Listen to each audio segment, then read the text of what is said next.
నమస్కారం NSTV news కి స్వాగతం. నా పేరు సంధ్య. ఇక వార్తల్లోని ముఖ్యాంశాల్ని ఇప్పుడు చూద్దాం. కరీంనగర్ నగరంలోని వైన్ షాపులకు అనుబంధంగా నిర్వహిస్తున్న పర్మిట్ రూమ్లలో నాసిరకం కుళ్లిపోయిన తినుబండారాలను విక్రయిస్తూ ప్రజల ఆరోగ్యాలతో చెలగాటమాడుతున్నారని ఆరోపిస్తూ ప్రజావాణి కార్యక్రమంలో జిల్లా కలెక్టర్కు ఫిర్యాదు అందజేశారు.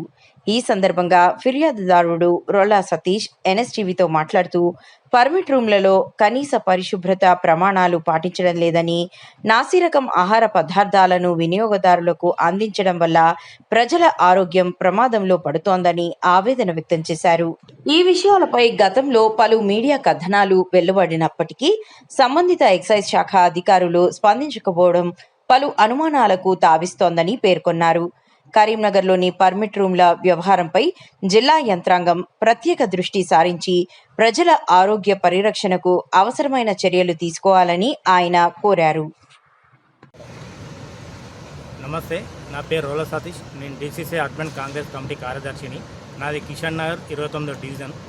Karimnagar Subhash Nagar Adarshnagar wine shop permit రూమ్లల్లో జరుగుతున్న అక్రమాల గురించి నేను కమిషనర్ గారికి, కలెక్టర్ గారికి, మేయర్ గారికి పిటిషన్ ఇవ్వడం జరిగింది.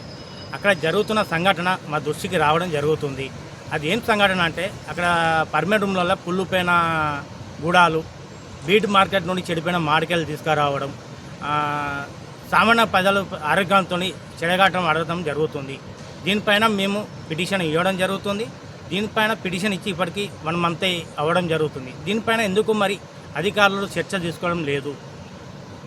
దీనిపైన మేయర్కు, కమిషనర్, కలెక్టర్ గారు సామాన్య ప్రజల ఆరోగ్యం ఖరాబ్ అవుతున్న సుత ఇంతవరకు ఎలాంటి యాక్షన్ తీసుకోలేదు.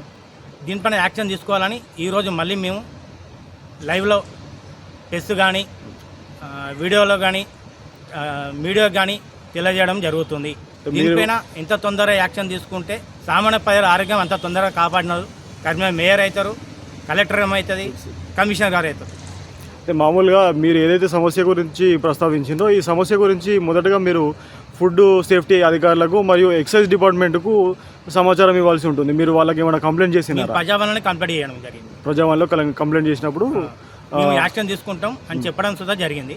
మరి ఇంతవరకు దీనిపై ఎలాంటి యాక్షన్ తీసుకున్న విషయం మా దృష్టికి అయితే రాలేదు. ఆల్రెడీ నిన్న సుధా ఎంక్వైరీ అయితే మాకు తెలిసిన ఒక వ్యక్తి మా దగ్గరికి వచ్చి అన్నకి ఇట్లా జరుగుతుంది, మీరు దీని గురించి మాట్లాడేదంటేనే ఈ రోజు ఇలా మాట్లాడడం జరుగుతుంది.